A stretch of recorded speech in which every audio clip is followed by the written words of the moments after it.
Alright, so we should be back. Yeah, for now we should be back. We're gonna be streaming once again, just because, we can. There you go. Beautiful. And, yeah. So, we're gonna be writing some videos as usual. We got so we'll get 3 videos in, so I can, have something to work on.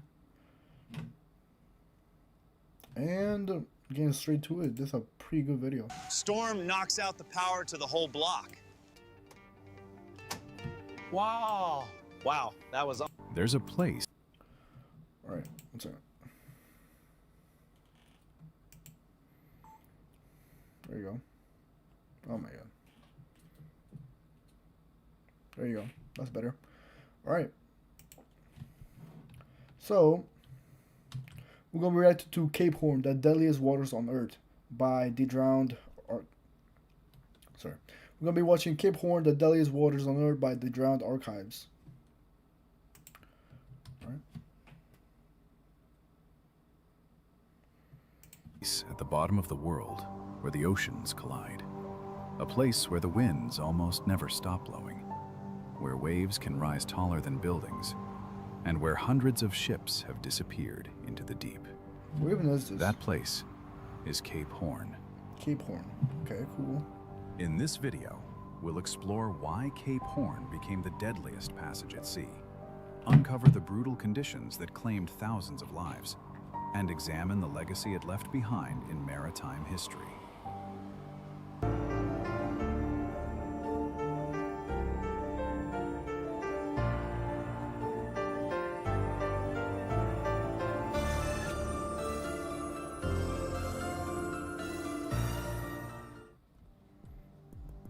For centuries, rounding Cape Horn was the greatest challenge in sailing, a brutal passage that tested not only a ship's endurance, but also the limits of human survival. Cape Horn is located at the southernmost tip of South America, marking the boundary where the Atlantic and Pacific Oceans meet. This headland belongs to Chile, sitting at the edge of the Tierra del Fuego archipelago. But for sailors in the past, Cape Horn was more than a point on the map. It represented the last barrier before the open seas of the Pacific or the return to the Atlantic. It was also the most dangerous. Before the Panama Canal opened in 1914, there was no shortcut between the east and west coasts of the Americas. Ships carrying goods between Europe, Asia, and the Americas had no choice but to sail the long way around, braving Cape Horn to complete their voyages. What made Cape Horn so deadly was a combination of geography, weather, and ocean dynamics. The Cape sits at the latitude of 56 degrees south, right in the path of what... I wonder how, long time ago, ships that were just, made out of wood, I really wonder how the hell they didn't just break down, because if there was a storm, dude, I don't know how they did it without light. It would be pitch black. You wouldn't know what was happening, because if you're on the ocean, have you ever been on a cruise and you look at your surroundings during the night, it is pitch black. So let's say that it was a storm. Dude, how did they make it out alive? Every ship should have sank. Because you can't see anything. And what's a fire going to do when it's raining on a thunderstorm? You can barely see anything.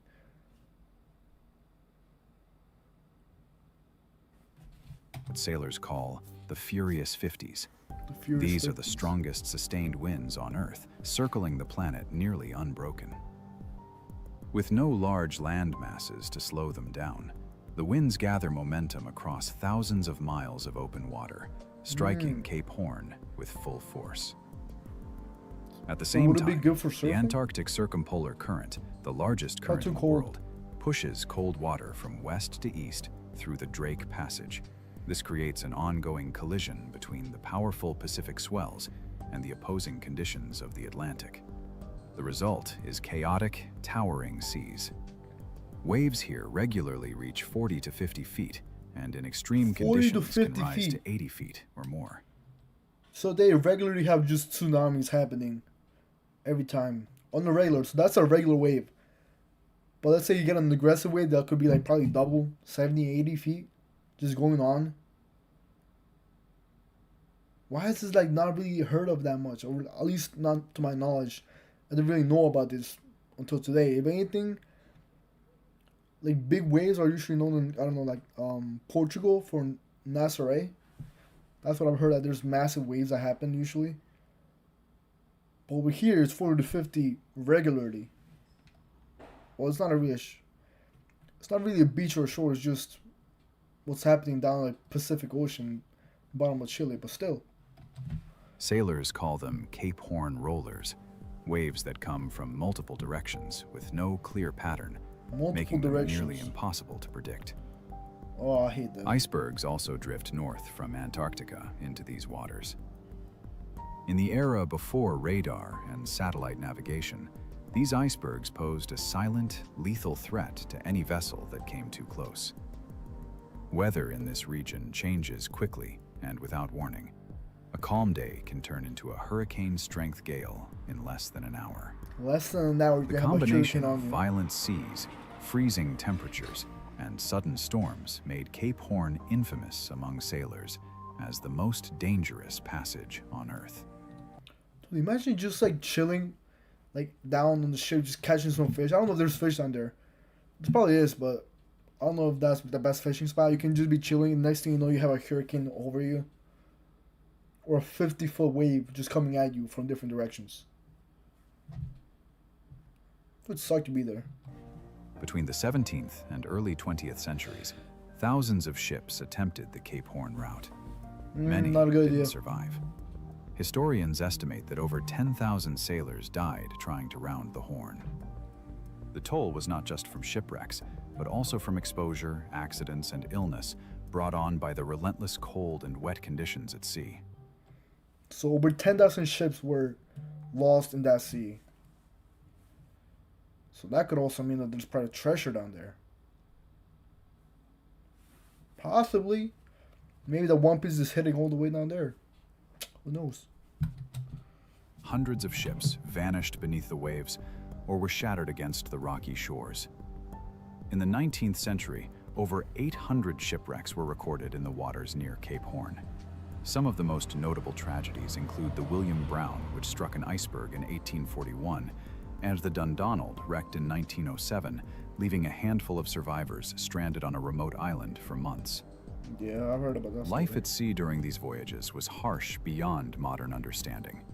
Crews worked in freezing rain and gale-force winds, often climbing ice-covered rigging just to keep their ships afloat. Hypothermia, frostbite, and exhaustion were constant threats. Many sailors referred to rounding Cape Horn as a rite of passage, but for too many, it became a final journey. Today, most commercial ships avoid Cape Horn altogether, thanks to the safer and faster Panama Canal. But Cape Horn is still there, and the dangers remain.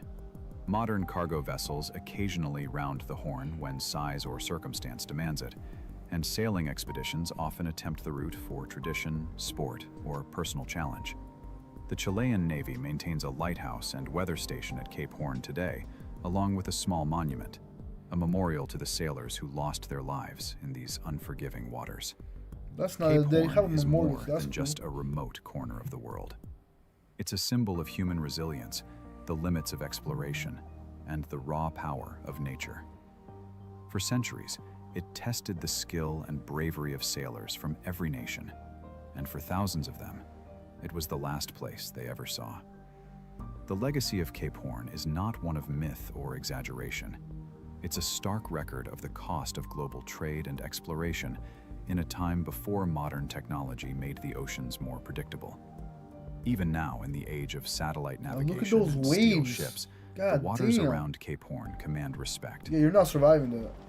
The winds at Cape Horn still blow, and the sea still remembers.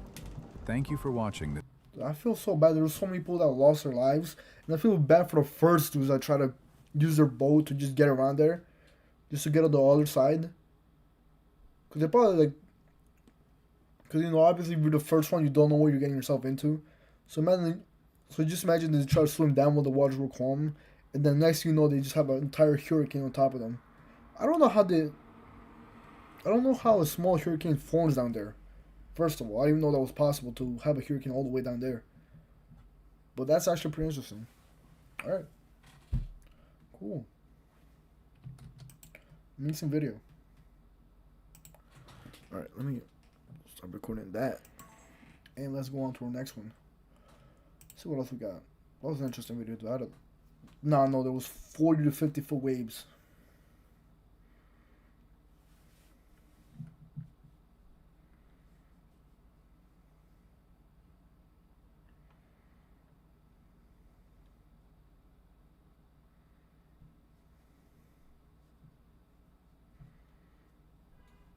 Okay, this is interesting. We got next video ready? I actually use Grammarly all the time to help me write emails to my team. They have pro features too, like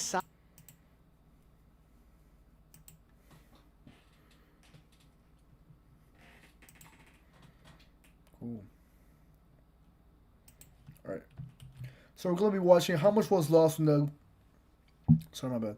So we're going to be watching How Much Was Lost when the Library of Alexandria Burned by Tolding Stone. Been discovered and is unlikely to ever emerge. What was that? According to a medieval legend, the Library of Alexandria was destroyed on the orders of the Caliph Omar. There were so many books, the story goes, that the only way to dispose of them was to use them as fuel in the city's 4,000 bathhouses. So, into the furnaces they went, day after day, week after week, the wit and wisdom of 1,000 years going up in smoke, and bits of blackened books raining on the weary rooftops of Alexandria. It took 6 months to burn them all. This never actually happened. Even if the Caliph had wanted to destroy Alexandria's books, he would have found few left to burn. By his time, the library had already vanished, and already become shrouded in mystery. It feels like I'm watching a history documentary. I don't like this shit. This guy's so boring speaking. So boring. 3 million people watch this. I don't know how they were able to stand this. Does it get better? But it wasn't 48 BC. Is it the same picture the whole time? But can you make some better visuals? I'm getting bored. I'm sorry about that.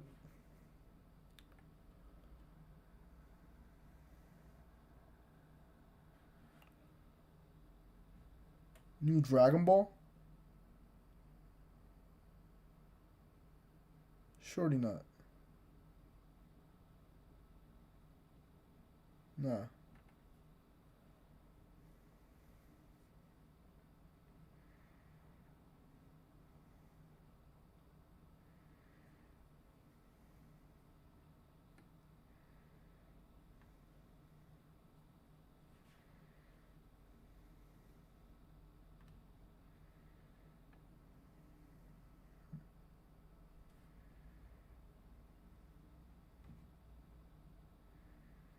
Okay, 1 second. One second. You just give me 1 second. I just need to restart this because that was horrible. I thought I was going to have an interesting video, but no, it was just so boring to watch, so fuck that. Gotta delete that. There you go. But that's been dealt with. Alright.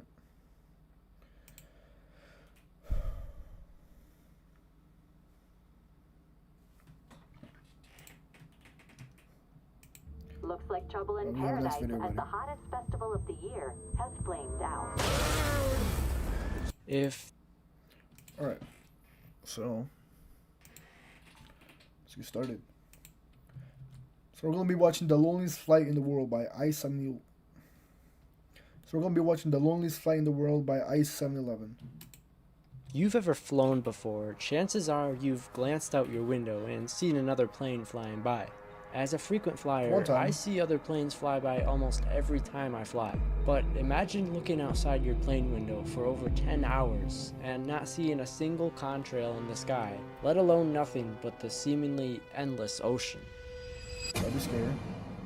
There are 10 very few hours. flight routes on this planet that are as remote as those in the South Pacific. In this region is located the world's loneliest flight path, a route that flies directly adjacent to the furthest point from all land on Where's that even planet going? Earth. LATAM Airlines Flight 800, connecting Sydney, Australia to Santiago, Chile via Auckland, New Zealand, takes passengers near the most remote location in the world, Point Nemo. Point Nemo is so remote that airliners are generally advised to not fly within 400 miles or 644 kilometers of the location. Otherwise, Dude, the thing about Point Nemo is that if you do end up crashing there by any chance,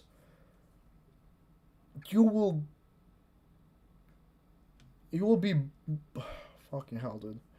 If you do end up crashing like Point Nemo, you're pretty much dead. Cause I think I heard the fact that a space station is closer to you than land if you're in Point Nemo, because there's nothing for like hundreds of miles. So that's fucking crazy, dude. If you end up crashing into that ocean, you are not getting saved. And if you do, fucking, I don't know, man. You're very lucky if you make it out alive out of Point Nemo. If you end up crashing there, because most of the ships that land there, never seen again. Never seen again. known as the Oceanic Point of Inaccessibility, Point Nemo is 1,670 miles or 2,688 kilometers from land in all directions. This location on planet Earth is so remote that if an airliner such as LATAM Flight 800 were to fly directly over it, in the case of an onboard emergency, absolutely nobody would receive the aircraft's emergency squawk signals. The airliner would still be several hours away from any landmass capable of an emergency So you're not landing. getting saved. Due to the sheer inaccessibility of Point Nemo, LATAM Airlines Flight 800 commonly avoids the location by the 400-mile threshold to the south, with the closest landmass on this route being Antarctica. To get a perspective as to how remote this route over the South Pacific really is, the closest human beings wouldn't even be on planet Earth, but rather those on board the International Space Station. I was talking Unlike about what that. the name suggests, practically zero marine life exists around Point Nemo due to the lack of vital nutrients that usually exist near coastlines. Just imagine being So on nothing board this lives there. flight and something goes horribly wrong. You're practically thousands of miles and several hours away from any sort of relief. And as a matter of fact, this horrifying truth came closer to reality than ever before just last year. On the 11th of March 2024, LATAM Airlines Flight 800 departed Sydney for Santiago with its usual stop in Auckland along the way. En route to Auckland, over the Tasman Sea, just an hour away from the New Zealand coastline, the Boeing 787-9 suddenly dropped over 300 feet or 90 meters in just a few seconds. The cockpit screens went black, and dozens of passengers, along with loose items in the cabin, were thrown upward into the aircraft ceiling, damaging the cabin, and resulting in dozens of passenger injuries, including broken bones. Dude, I feel like it'd be scarier. No. I feel like it'd be scarier to land in the middle of Point Nemo than any other ocean in the world. Because even though you might land in other oceans, there's a chance that you might still make it. But if you land in Point Nemo, you're dead. Luckily, the aircraft regained control, and the pilots successfully landed in Auckland. The preliminary report for this incident claimed that the captain's seat had involuntarily jolted forward, likely causing the 787 to nosedive, with many reports claiming it was some sort of a technical issue. While this was truly a horrifying event on its own, it's almost a miracle that this happened on the first leg of the journey to Santiago, from Sydney to Auckland, and not from Auckland to Santiago. Had this happened in the midst of the route over the South Pacific, passengers would be waiting several hours for medical care, and who knows what could have happened with the aircraft's technical issue. Well over 1,000 miles from a runway that could accommodate a Boeing 787. Therefore, Dude, I always wonder what it would feel like if you were nosediving down on a plane. Because I'm pretty sure that there's this thing that has like gravity zero. I don't know if you guys have seen those videos that they have gravity zero. So you pretty much go up and then you go down, which gives you that motion that it's zero gravity. So they're just kind of like floating, but in reality they're just like moving so fast that it feels like you're floating. You guys can look into it. It's pretty much a plane that just kind of nosedives down. So I wonder if that's what people feel like in like a plane crash that goes like from thousands of feet up in the air to just nosediving all the way down. If they have like that experience of zero gravity. But then again, have you ever get? I don't know if you guys have ever been on a roller coaster where it goes like very fast, it goes down, like your stomach feels like that. I wonder if they felt that, but like 10 times worse because you're pretty much diving like I don't know, 30 meters in seconds, or like 100 feet in like a few seconds. Be pretty scary. It's like an entire football field in 1 second. For not only is this route the loneliest flight path in the world, but also one of the scariest due to its sheer remoteness from humanity. However, it isn't just LATAM Airlines that offers service between South America and Oceania. Australian carrier Qantas also operates their Boeing 787-9 Dreamliner on the Sydney to Santiago route with no stop in Auckland. No stop. Due to the curvature of the Earth, flying from Sydney to Santiago oftentimes has the Dreamliner flying right along the coastline of Antarctica. The closest airstrip for an emergency landing in Antarctica along this route would likely be McMurdo Station. McMurdo Station is not permanently inhabited, and in the winter only hosts around 200 people with one small medical center. This fact makes Qantas flight QF27 from Sydney to Santiago also one of the world's most remote flights. Although the curvature of the Earth has the Sydney-Santiago route flying much closer to Antarctica than the Auckland-Santiago route, oftentimes both airliners will hug the coastline of Antarctica simply to have a feasible landing option in the case of an emergency. Imagine being stranded thousands of miles away from any landmass and an engine goes out.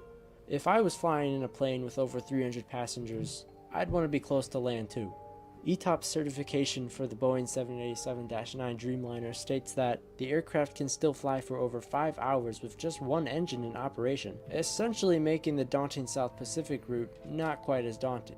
However, if both engines were to lose power, the aircraft would likely only glide for 100 miles or 160 kilometers, essentially meaning that if the airliner were cruising over the South Pacific, the pilots would have no other choice but to glide the airliner into the sea and only hope that rescue operators receive their emergency signals. However, the scenario of losing all engine power is highly unlikely and has only happened a handful of times in history. Regardless, these routes operated over the South Pacific are certainly some of the most daunting in aviation, despite there being numerous daily connections between South America and Oceania. Would you take a flight between the two continents? Let me know your thoughts down in the comments.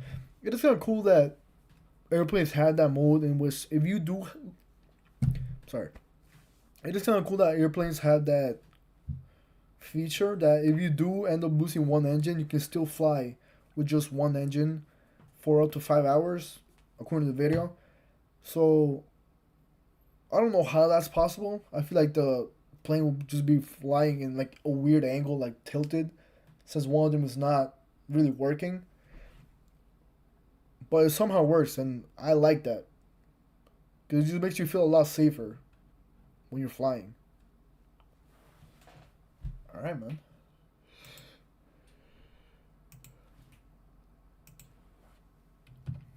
But yeah, besides that, amazing video. I loved it, and I will not be taking that flight at all. I don't know why people want to do that.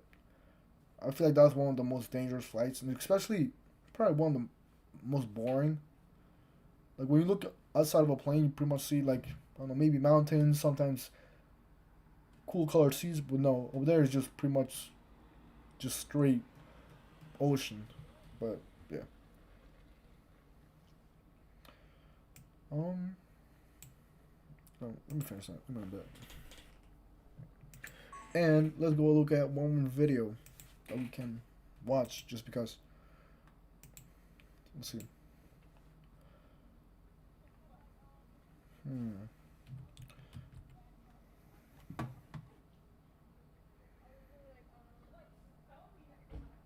Okay, this is cool. Why nobody uses the boats between the Hawaiian Islands? Why don't they?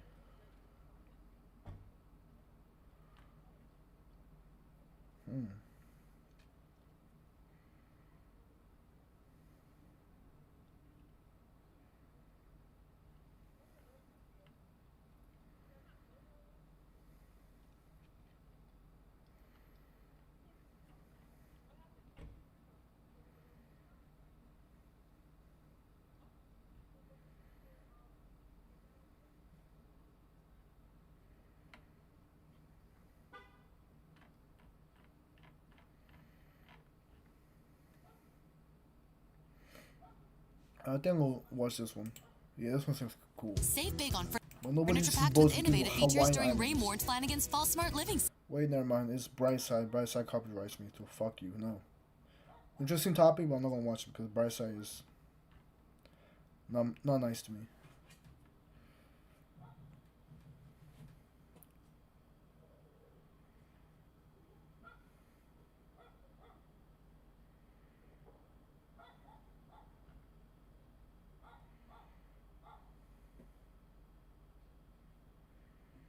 Why nobody lives in Wyoming? Mountains? I don't know. Volcanoes?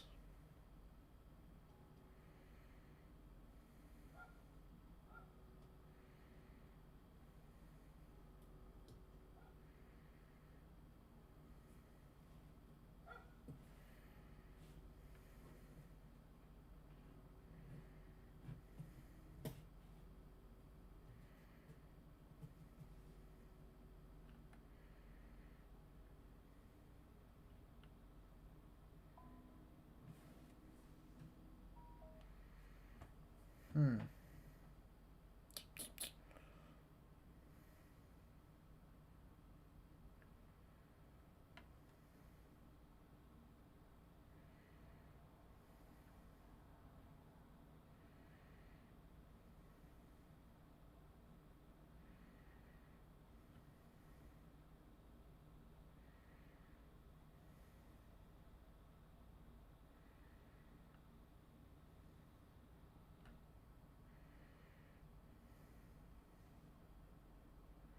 The Secrets of Mont Saint Michael.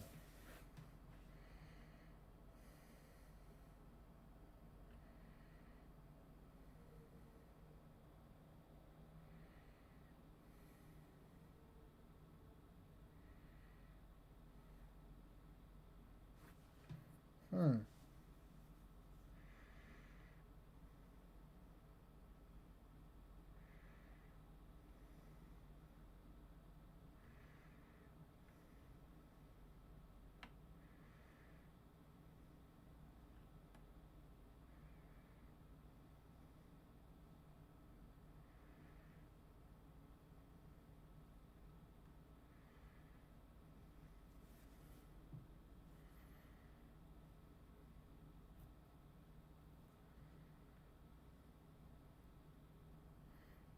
This looks cool. It's October 5th. Yeah, this looks cool. It actually looks amazing, to be honest. Alright. Okay. So we're going to be watching The Dumbest Heist in History by Historically. 5th, 1892. In the bottom left corner of the relatively new state of Kansas lies the small town of Coffeyville, a place with a population of roughly 2,000 rowdy Americans.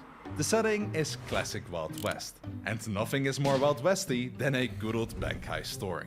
In the middle of broad daylight, the notorious Dalton brothers are about to make their move. The plan is simple. Step 1, walk into the bank. Step 2, grab the money. It's as watertight as a plan can get. No, that's too boring, says Bob, the oldest Dalton brother and leader of the group. We have to make a name for ourselves, guys. We need to pull something off that beats anything Jesse James ever did. See, why rob one bank when you can rob two? You do realize we are only like 5 people, right, big bro? If anything happens, just scream across the road and we'll run over to help. Alright, off we go. That doesn't sound smart This at is all. the dumbest heist in history. It is. He said the thing! Historically Facts, Part 9. So, before we dive headfirst into the absolute circus that was this heist, let's get a quick history lesson on our ambitious robbers. The Dalton brothers, Bob, Brett, Emmett, and their lesser-known accomplices Dick and Bill, actually started out on the straight and narrow side of life. They even joined law enforcement as deputies, believe it or not, chasing outlaws themselves. Their older brother Frank has been a respected deputy marshal too, until he was gunned down by some whiskey runners. After that, the younger Daltons took one look at the law, went, nah, we're good, and jumped to the other side. Also, it turns out that chasing bandits pays like dirt, but being one, that's where their real money is at. Who would have guessed? Thus began their illustrious career as cattle rustlers, train robbers, and general nuisances across the American Midwest. Eventually, the brothers made enough noise to earn their spots as wanted poster celebrities, becoming notorious enough to believe their own hype. And that's exactly what led them to this absolutely genius idea. Fast forward back to the heist day. The Dalton boys were ready to achieve criminal immortality. Bob's foolproof plan went as follows. Bob and Emma Dalton would hit the First National Bank. Meanwhile, Grant Dalton, Bill Powers and Dick Broadwell would stroll casually into the Condon Bank, right across the street.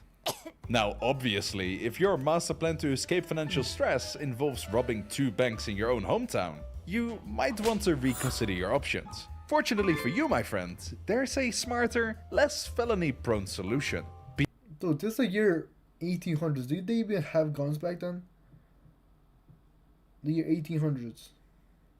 Did they? When was the first gun? Did they have like those rifles where they will have to like put the powder in and just start reloading it like that? Then just fucking take one shot and then take half an hour to reload. EDS debt, the Barton scope, medical bills. Do you ever look at your debt? It's like the basement. Will make you a custom chokehold like free assessment. At around 9:30 AM, dressed in totally inconspicuous fake beards and mustaches that fooled precisely no one, the brothers began How their did they have that legendary 1800s? heist. We are gardeners. We are farmers. Bum bum bum bum bum bum. That's not nice. When it's not always raining. The gang tied up their horses in a nearby alleyway and approached the 2 banks with their guns drawn, once again in broad daylight. It shouldn't come as a surprise to you that 5 Gandalf lookalikes walking aggressively towards the local banks while wielding Winchesters and revolvers scream suspicion to the townsfolk. Also, I forgot to mention this before, but the Daltons literally grew up in this town. Everyone instantly recognized So them. they knew them. Nice beard, Rob. Love the stash, Emmett. That's so Wait a cool. minute. It's a You guys small town. aren't. The Dalton brothers are robbing the banks! With their covers blown before the heist even started, word spread like wildfire. And mind you, this is the Wild West. No insurance policy if your precious gold gets stolen from the bank. If your gold is gone, it's really gone. In the eyes of the townsfolk, the Daltons weren't just robbing the banks, they were robbing the townsfolk. The people rushed towards the banks to check if the rumors were really true. Gosh darn dilly, they really are robbing us. Anyone brought a gun? You know why it's important to scout a bank before robbing it? This is why. There was a hardware store right next door to the banks. No fucking practically way. overflowing with firearms and ammunition. Townspeople, from stable Buy owners two, to get three. shopkeepers, rushed into the hardware store, quickly arming themselves with rifles, pistols and shotguns. Within That's so minutes, convenient. an angry, heavily armed mob awaited the robbers outside. Meanwhile, the Daltons were blissfully unaware. The trio inside the Condon Bank, Brad, Dick and Bill, rushed into the vault that was by sheer luck open. Unfortunately, the gold was in a secondary safe within that vault that was locked with a 10-minute timer. That wasn't true, by the way, the manager of the bank made it up. But the Daltons, in their Omega brain, believed the guy and decided to wait 10 minutes for the safe to unlock. Seriously? None of you has the bright idea to just try to unlock the damn thing to see if what he says is true? Wait 10 minutes and and none it of will you open. starts to feel a bit anxious that the streets are eerily quiet? Okay. On the other side of the street, Emmett and Bob Dalton were a bit more successful. They tied down the officers and customers and forced the employees to yank the vault and safes open. Instantly, they put the gold and cash in sacks on their back. And just like that, they were ready to move out. They grabbed the officer and using him as body cover, they slowly walked out the front door. Their plan was to cross the street, meet up with Gret and together head back to the horses. Oh my Not God. sure how they would get through the crowd, but yeah. Before they got to leave the bank though, a banker hiding outside emerges from cover and starts to unload his revolver towards the duo. Big bro, I don't think going this way is a wise decision. Perhaps we should retreat through the back door instead. You make an excellent suggestion, little bro. By utilizing the back door and avoiding the main street, we minimize the chance of us getting shot. Let us retreat back into the bank and try this new plan. Back to the trio, while they were patiently waiting for the safe to open, they heard the volley of gunshots at the opposite side of the street and rushed out of the vault. Dude, did they have cash back then? Like paper money, or was it just straight gold that they had in the banks? Because gold is pretty heavy, so if they do take some money, it won't be that much, I guess.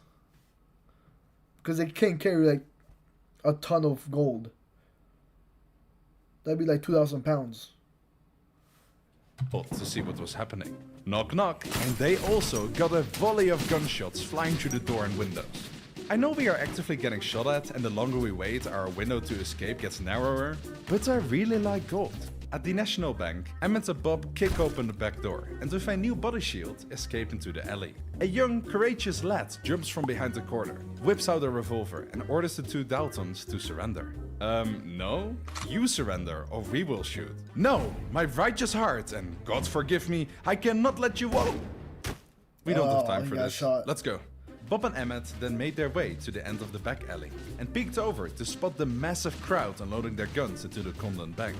They also spotted an older male holding a Winchester, intensely aiming at the front door of the National Bank. It was clear that he was trying to get the jump on the two brothers when they would eventually reveal themselves at the front door for the second time. Love the enthusiasm, but the building has some more doors, pal. Holy cow! No way. Don't pick up the gun, fella.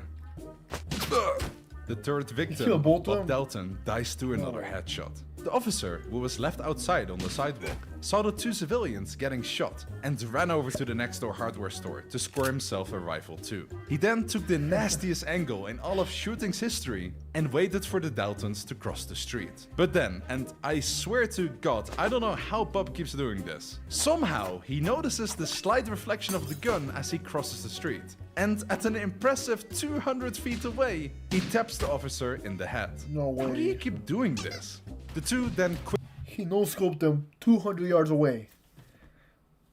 Shit. Fastest hands on the West. You know how hard that is with a revolver? In a few seconds, he just turned around and shot him in the head. That guy was skilled. Quickly dashed the street, their gunfire masked by the insane gun volley being unloaded into the Condon Bank. In that bank, by the way, the trio occasionally shot back to make sure the crowds didn't start to feel comfortable enough to enter the place. But aside from that, there wasn't really much they could do. Worse even, Bill got shot in his arm and was bleeding like crazy. Bill! Dick! Forget the gold.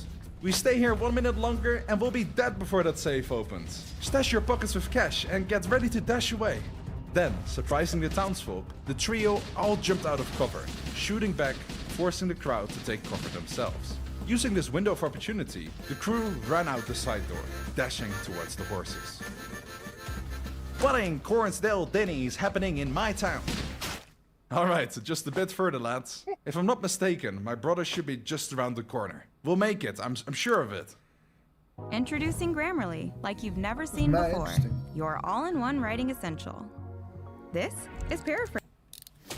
Nani? Bakanaga Yamero! What am I looking at? Let's get out of here, now! Oh, yeah, killed. Where's the darn money, you mongrels? And where's my brother? Before that question got answered though, the townsfolk caught up at the end of the alley. My sweet lord. Fire! Bob was the first to receive judgment. First by a round hitting his head, and the second round piercing his heart, leaving him dead on the spot. Bill, with one arm heavily bleeding, attempts to mount his horse, but he too gets mowed down by the angry townsfolk. The youngest brother Emmett, together with Dick on the other hand, managed to slide on their horses and dash away. But Emmett, looking back, Dick bro! Emmett turned back instantly and attempted to mount his brother on the back of his horse. But before he could do so, he was struck by a buckshot round in the back, leaving him too in the dirt. Dick continues to escape away, but doing so catches a couple bullets in his upper back. He was found dead 2 miles west, still on top of his horse. A couple miles more west, another brother of the Daltons, Bill Dalton, was waiting with additional horses to assist the gang's escape. But after getting tired from waiting, he went home, learning later of what happened of his brothers. Each gang member, aside from one, got killed. The one who survived, the one with 23 gunshot wounds. Emmett Dalton. He was in a life-threatening situation, yet managed to survive the shootout. He was nursed back to health and sent to prison for the rest of his tiny life. Though, dude, that's actually a fucking miracle. He got shot 20 times in the 1800s, and somehow the doctors were able to get him stable enough for him to like live the rest of his life in prison, but still alive. 20 bullet shots. I don't think you notice how bad probably the health system was in the 1800s compared to now, of course, but back then it was just pretty much like dig your medical tools inside of the body and hopefully he makes it, you know. Now it's a lot better, but back then the possibilities of you getting saved from 20 bullet shots, very, very fucking slim. He did get pardoned 14 years later, where he then turned to being an actor. Notably, he played as a bandit outlaw. Once a bandit, always a bandit, eh? And that is how the notorious Dalton gang met their demise in Coffeyville, with their poorly planned, overly ambitious double heist. Emmett was asked in his later life why the gang did such a ridiculous stunt, and he answered that while his older brother wanted fame, they were most afraid of a certain deputy marshal named Heck Thomas. He had been hunting the gang to such extent that they felt forced to pull off such a big stunt to make enough money to leave the territory. And they were right. Bill Dalton, the last Dalton criminal, was ultimately hunted down as the brothers predicted, and shot dead in a shootout with the marshals. And so... Dude, he wasn't even involved in it. He was just waiting with horses on the side, and he got killed. So, one question remains. What must their mother be thinking at home? Bloody children. Oh, that sucks. Dude, that was a pretty cool video, but I feel so bad of the guy that got shot and killed. Well, he wasn't even there. He was just kind of related to them. He got shot. But then again, they had horses for the heist, so why couldn't they just move away? They only had the horses. Is more than a right. They could have just walked away, but they could have just rode the horses away and just kind of started a new life, but they started to rob a whole bank before that. And also, I'm curious, what was the first bank? The year 1800s. Was it Bank of America, Chase? Probably not. I'm guessing that's in 1900s. But a bank all the way in 1800s? That's interesting. But yeah, amazing video. There you go. And now I'm gonna end the stream because I gotta go do some homework. Sadly, I gotta go do homework. I know, right? Bummer. But I had fun. Got 3 videos to edit now, so I'm happy about that. And I'll be seeing you